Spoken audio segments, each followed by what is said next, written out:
छे वा सम। तो यहाँ पर 3 पद हैं, आ घोष बतो च, अर्थात आ के बाद विसर्ग के बाद में घोष के होने पर अब क्या होता है, तो ऊपर का सूत्र बताया था उ मकारयोर मध्य, अर्थात विसर्ग के स्थान पर उ आदेश होता है। और विसर्ग का जब उ होगा तो 30 नंबर का सूत्र आ जाएगा उवर्णे ओ, और उवर्णे ओ सूत्र लगेगा तो शब्द बन जाएगा को गच्छति, को धावती, ये प्रयोग बन गया। इसको हाईलाइट करिए भैया जी, को गच्छति, को धावती। अब आपको सूत्र समझ में आ गया होगा। अघोष आ गया। तो उससे का अर्थ समझ में आ गया सबके अच्छे से। अब यहाँ पर देखिए को गच्छति, का धावती, ये प्रयोग सिद्ध हो गया। अब तीसरा शब्द आता है का धन ई है। यहाँ पर तीसरा शब्द देखिए का धन ई है। विसर्ग के पहले का में आ है और विसर्ग के सामने ई है। ई माने अन्य स्वर, अन्य स्वर माने आ को छोड़कर कोई अन्य स्वर के होने पर। फिर दूसरा शब्द है का धन ऊपरी। विसर्ग के पहले का में आ है और विसर्ग के सामने ऊपरी का ऊ है। फिर विसर्ग का धन ऐसा में का में आ है, उसके बाद विसर्ग है और उसके बाद ऐसा माने अन्य स्वर है। अब 106 नंबर का सूत्र देखो क्या कहता है। 106 नंबर का सूत्र देखिए, अपरो हो, अपरो माने अपराह, आ से परे कौन, विसर्ग। से परे जो विसर्ग है उस विसर्ग का लोप्य लोप होता है। कब, यहाँ पर खंडाकार पीडीएफ फाइल में नहीं आया है। अन्य स्वरे, अन्य स्वर के होने पर, तो अन्य स्वर के होने पर विसर्ग का लोप होता है। कहते हैं लोप नहीं करना हो तो कहते हैं वा अथवा यम। यम माने या आदेश होता है। 106 नंबर के सूत्र का अर्थ है विसर्ग के पहले आ हो और विसर्ग के बाद अन्य स्वर हो। अन्य स्वर माने आ को छोड़कर कोई अन्य स्वर हो तो विसर्ग का लोप होता है अथवा या आदेश हो जाता है। तो प्राय करके विसर्ग का लोप ही प्रचलित रहता है, या देखने में नहीं आता है। इसलिए अपने को भी यही सीखना है कि 106 नंबर के सूत्र ने विसर्ग का लोप कर दिया है। अब विसर्ग का लोप होने पर आगे आ और ई है तो अवर्ण वर्ण ए लगना था, उवर्ण ओ लगना था, एकारे ऐकारे च लगना था। तो 107 नंबर का सूत्र नियम बनाता है ना लोप विसर्जनीय, ना विसर्जनीय लोपे पुनः संधि, अर्थात विसर्ग के लोप होने पर पुनः संधि नहीं होती है। विसर्ग के लोप होने पर पुनः संधि नहीं होती है। तो शब्द बन जाएगा का धन ई है, और जहाँ या आदेश होगा वहां बन जाएगा कही है। का धन ऊपरी, यहाँ विसर्ग का लोप हो गया, नहीं होगा तो बनेगा कयू परी ही। तीसरा शब्द है का धन ऐसा, यहाँ विसर्ग का लोप हो गया है और लोप नहीं होता तो यह आदेश होकर बनता कैसा, ऐसा जानना चाहिए। इस प्रकार आज आपने विसर्ग के पुनः रिवीजन कर रहा है। 106 नंबर का सूत्र, हर सूत्र को अच्छे से अलग अलग करके समझाइए इसको। जैसे ऐ परे में विसर्ग था तो उसका विसर्ग था। 106 नंबर का सूत्र को अलग दोबारा समझाऊं? नहीं, खाली सूत्र कैसे बनाए ये, ऐसे अर्थ नहीं, ये सूत्र बनाए ना तो इस सूत्र की संधि विच्छेद करके बताइए हर सूत्र की। हाँ संधि विच्छेद करके बता रहा हूँ ना 106 नंबर की ना। सबकी बतानी हमेशा, आपको जब भी बताना है संधि विच्छेद करके बताना है। नहीं संधि विच्छेद करके तो मैं जब बताऊंगा जब आप मुझे वहां से मेरे प्रश्न का उत्तर देते जाएंगे तो। हाँ दे देंगे। हाँ आप उत्तर देंगे, मैं पढ़ाता जाऊंगा, नहीं तो आप प्रश्न करते जाएंगे तो मैं बताता जाऊंगा, क्योंकि मैं मेरी स्क्रीन पर आप लोग नहीं दिख रहे हैं। और वैसे एक चीज मैं आपको बता दूं, आप जितने भी विद्यार्थी पढ़ने वाले हैं उनके पास में पुस्तक होना बहुत जरूरी है। अगर आप सोचे कि बिना पुस्तक के पढ़ लें, जैसे मान लीजिए मैंने पीडीएफ फाइल आपके बीच में भेजी है, अब इसमें एस खंडाकार का चिन्ह आया ही नहीं है, तो जैसे 106 नंबर का सूत्र आपके बीच में है, इसमें लिखा हुआ है अपरो लोप्यो स्वरे यम वा। अब यहाँ पे अपरो और लोप्यो के बीच का जो खंडाकार था जब खंडाकार नहीं होगा तो आप इसका अर्थ कैसे निकाल सकते हैं? तो यहाँ पर आ पराह, आ से परे है। हेलो, जी भैया जी सुन रहे हैं। आ परह, आ से परे जो विसर्ग था उस विसर्ग का लोप्य लोप हो जाता है। अन्य स्वरे, आ को छोड़कर कोई अन्य स्वर के होने पर लोप होता है, अथवा यम या आदेश हो जाता है। अब जब इनका लोप हो गया तो 107 नंबर का सूत्र दिखाइए भैया जी। ऐसे नहीं भैया जी, लोपियो बनाना, लोपियो कैसे बना, ऐसे। अरे लोप्य बोल तो रहा हूं मैं, अलग अलग संधि करके। विसर्ग का फिर आपने विसर्ग का ऊ हुआ, ऊ का फिर ओ हो गया, आगे ए आया था, उस ए का लोप हो गया, ऐसे आएगा ना ये। हाँ हाँ, लोप से दोबारा बताता हूँ भैया जी, 106 नंबर का सूत्र खोलना जरा।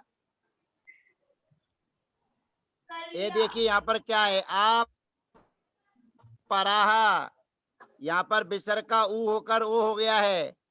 फिर आया है लोप्य अन्य स्वरे, यहाँ पर 104 नंबर का सूत्र लगा, उ मकारियोर मध्य उवर्णे ओ और एदोत परा पदांते लोप मकारा। तो इसको पढ़ेंगे आ पराहा लोप्य अन्य स्वरे यम वा, अर्थात आ से परे जो विसर्ग है उस विसर्ग का लोप हो जाता है अन्य स्वर के आने पर, अथवा यम माने या आदेश भी हो जाता है। अब या आदेश होगा तो विसर्ग का लोप होगा। तो अगला सूत्र लगता है 107 नंबर का, ना विसर्जनीय लोपे पुनः संधि, विसर्ग के लोप होने पर पुनः संधि नहीं होती है। ना विसर्जनीय लोपे पुनः संधि, विसर्ग के लोप होने पर संधि नहीं होती है। तो यहाँ का धन ई है, यहाँ पर अवर्ण वर्ण ए लगना था, यहाँ पर का धन ऊपरी, यहाँ उवर्ण ओ लगना था, और का धन ऐसा, यहाँ पर ए कारे आई, आई कारे च लगना था। परंतु सूत्र कहता है ना विसर्जनीय लोपे पुनः संधि, विसर्ग के लोप होने पर पुनः संधि नहीं होती है। इस प्रकार हमने आज जो पढ़ा पुनः उसका रिवीजन कर रहे हैं। विसर्ग के पहले आ हो और विसर्ग के बाद में आ हो तो विसर्ग का ऊ होता है, ऊ मकारियोर मध्य से। फिर 30 नंबर का सूत्र से उवर्णे ओ होता है, और 57 नंबर के सूत्र से एदोत परा पदांते लोप मकारा होता है। और उसके बाद में विसर्ग के पहले आ और विसर्ग के बाद में घोष हो तो 105 नंबर का सूत्र लगता है अघोष बतोष चे। यहाँ पर भी विसर्ग के स्थान पर ऊ आदेश होता है, और ऊ को ओ आ और ऊ मिलकर के उवर्णे ओ सूत्र से ओ हो जाता है।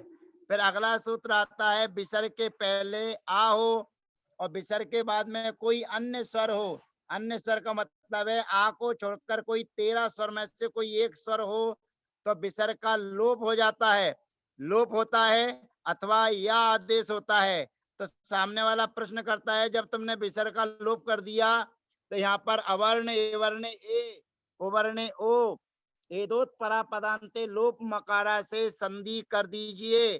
तो आचार्य महाराज कहते हैं ना विसर्जनीय लोपे पुनः संधि, विसर्ग का लोप होने पर, विसर्जनीय का लोप होने पर पुनः संधि नहीं होती है, ऐसा जानना चाहिए। इस प्रकार आज आपने विसर्ग संधि के अंतर्गत आपने बहुत सारी चीजों को पढ़ा है।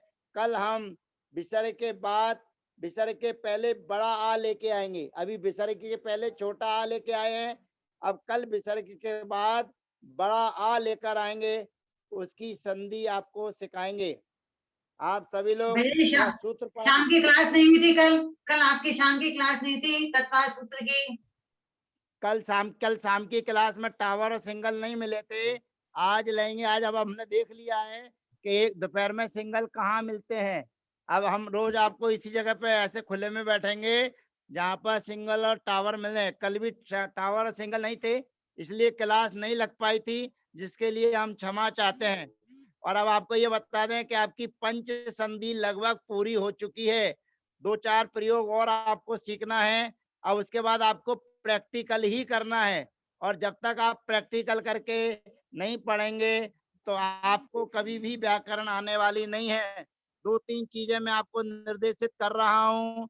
जितने भी पाठक गण हैं, आपके मोबाइल में पीडीएफ फाइल से आप नहीं पढ़ सकते हैं, क्योंकि आपके सामने पुस्तक होना चाहिए। पुस्तक को प्राप्त करने की कोशिश कीजिए। ये तो मैंने आपकी सुविधा की दृष्टि से कि आप कहीं अकेले हैं, पुस्तक आपके हाथ में नहीं है, तो आप मोबाइल में इसको देख सकते हैं, पढ़ सकते हैं। पर वास्तव में आप बिना पुस्तक के, क्योंकि यहाँ पर स्क्रीन कुछ और दिखाई जा रही है, आप पुस्तक में पलट सकते हैं, देख सकते हैं। उसमें ज़्यादा विस्तार सब कुछ मिलेगा। कौन-सा शब्द कैसा है, ऐसी पुस्तक आपको बना के दे दी है कि आप चाहें तो उसमें से स्वयं पढ़ सकते हैं। लेकिन व्याकरण बिना याद किए हुए नहीं आती है। सूत्र आपको याद होंगे तो आपकी गति गतिमान रहेगी और सूत्र यदि आपको याद नहीं रहेंगे, तो मैं क्या, मेरे गुरु भी आपके बीच में आ जाएँ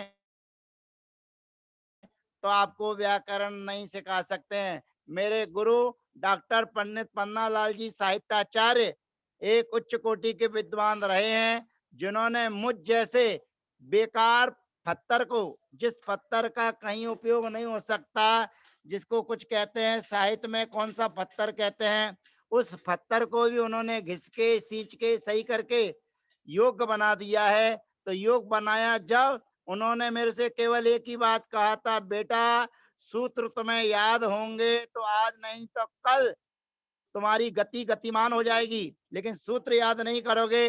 तो पंडित जी ने कहा था हमारे गुरु बरनी जी और दयाचंद जी भी आ जाएं तो तुम्हें नहीं सिखा सकते। तो वही मेरे गुरु जी का जो पाठ है मैं आपको भी सिखा रहा हूँ कि सूत्र जितने भी आपके बीच में आ रहे हैं, उन सूत्रों को आपको ही याद करना है और समझाने का काम मेरा है। सूत्र आपको याद होना चाहिए। पंच संधि आपकी लगभग पूरी होने पर जा रही है और पंच संधि में 2-3 नियम और आएंगे। पंच संधि आपकी पूरी हो जाएगी, फिर प्रैक्टिकल ही चलेगी। अब प्रैक्टिकल चलने पर आप मेरे ग्रुप में कितने लोग जुड़े हुए हैं, कितने पढ़ रहे हैं, मैं कभी गिनती नहीं करता हूँ, लेकिन पढ़ कितने रहे हैं उनकी गिनती होती है। माने मैंने जो पढ़ाया और पढ़ाने के बाद में वो मेरे प्रश्न का उत्तर देते हैं, तो उन्होंने तो पढ़ा है और ग्रुप में जुड़ गए और फिर मैं लोगों से कहूँ कि मेरे साथ 50 लोग जुड़े हुए हैं, 100 लोग जुड़े हुए हैं, 150 लोग जुड़े हुए हैं, जो ज़ूम पर पढ़ रहे हैं, तो मुझे मालूम है कि कितने लोग पढ़ रहे हैं, कितने पंखे का आनंद ले रहे हैं, कितने लोगों ने अपने मोबाइल को चालू कर दिया है, बस आराम से घर का काम भी कर रहे हैं। तो घर का काम करते हुए पढ़ाई नहीं हो सकती, पंखे की हवा खाते हुए पढ़ाई नहीं हो सकती। पुस्तक, कॉपी और पेन, ये तीनों चीजें आपके सामने होना चाहिए, क्योंकि कब क्या आ रहा है और मैं आपको यहाँ पर 1 घंटा पढ़ा रहा हूँ, तो कम से कम 3 घंटे आपको अभ्यास करते रहना चाहिए। तो कल 2-3 नियम और बताकर आपको प्रैक्टिकल रूप में आएँगे और प्रैक्टिकल रूप में आपको प्रश्न भी पूछेंगे। कल से हम सूत्र आपके बीच में रखेंगे, जितनी आपकी पढ़ाई हो जाएगी, उसके बाद केवल सूत्र रहेगा और सूत्र की संधि हम तोड़ेंगे, फिर आपको सूत्र बताना है। लेकिन हम पूछेंगे उसके पहले आपको खुद तैयारी करके आना है कि इसमें कौन-सी संधि हो सकती है, किस प्रकार से ये टूट सकता है। आप तोड़ेंगे, उल्टा-सीधा तोड़ेंगे, तो आप सही तोड़ना सीख जाएँगे।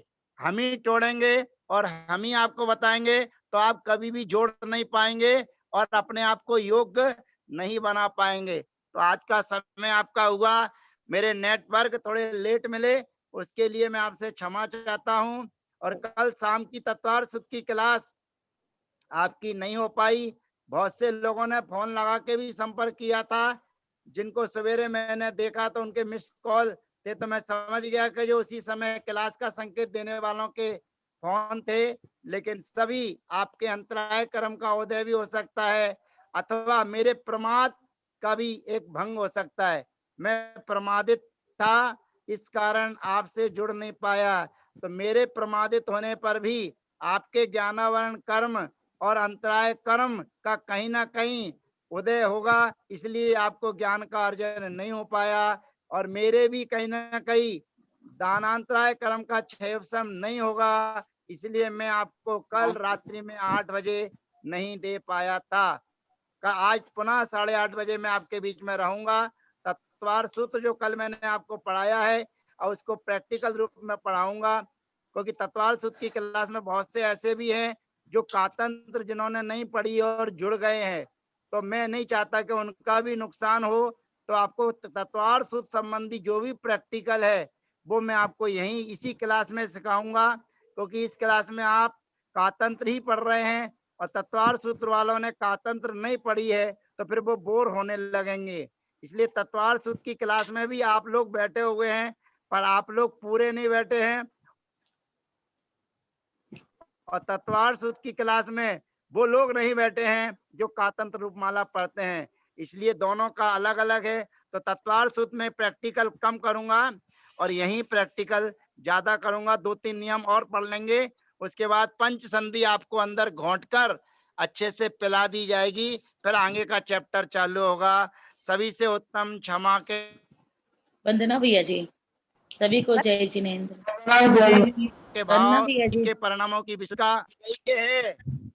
आवाज आ रही है? अरे भैया जी, आवाज आ रही है? आवाज आ रही है? अरुण भैया जी का सहयोग, सुबोध भैया जी का सहयोग और सुजस भैया जी का जो सहयोग आपको प्राप्त हो रहा है, वे सभी साधुवाद के पात्र हैं कि आपके व्याकरण के क्षय को बढ़ाने के लिए वो अपना समय देते हैं। तो परम उपकारी हमारे अरुण भैया जी, सुबोध भैया जी और सुजस भैया जी हैं, और ब्रह्मचारिणी दीदी समता बहन है। इन चारों का मैं आप सबकी ओर से हृदय से आभार व्यक्त करता हूँ, अभिनंदन करता हूँ। सभी लोग माँ जिनवाणी की स्तुति कीजिए। और जो भी साधक गण इस जुम पर व्याकरण से जुड़े हुए हैं, उन सभी संयमी साधकों को मैं यथायोग उनका अभिवादन करता हूँ, और त्यागी वृत्ति प्रतिमाधारियों को वंदना करता हूँ, और सामान्य जनों को जय जिनेंद्र करता हूँ। जय जिनेंद्र, वंदना। वंदना भैया जी, सभी को जय जिनेंद्र। महापुरुषों को यथायोग अभिवादन। जय जय या वाणी के ज्ञान ते तुझे लोकालो ओ वाणी हे जिनवाणी भारती कोई जो दिन रे जो तेरा शरणा गया पावे सुख देव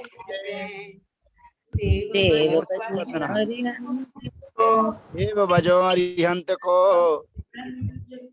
गुरु से वो निर्गत दया धर्म पालो सदा यही मोक्ष का पंथ। जय जिनेंद्र सबको वंदना।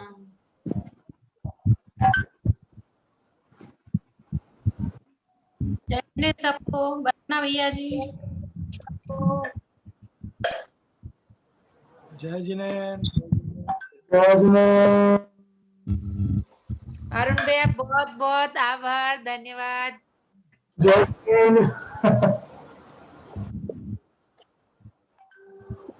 आज का समझ में आ गया क्या संतोष जी? हाँ, कोशिश आगे किए। कर लो भैया, नहीं तो कल से क्लास में आपकी क्लास भी लगेगी। भैया जी ने कह दिया, नोटिस दे दिया, हाँ, धन्यवाद। जवाब देना पड़ेगा, नहीं तो नोटिस मिल गया।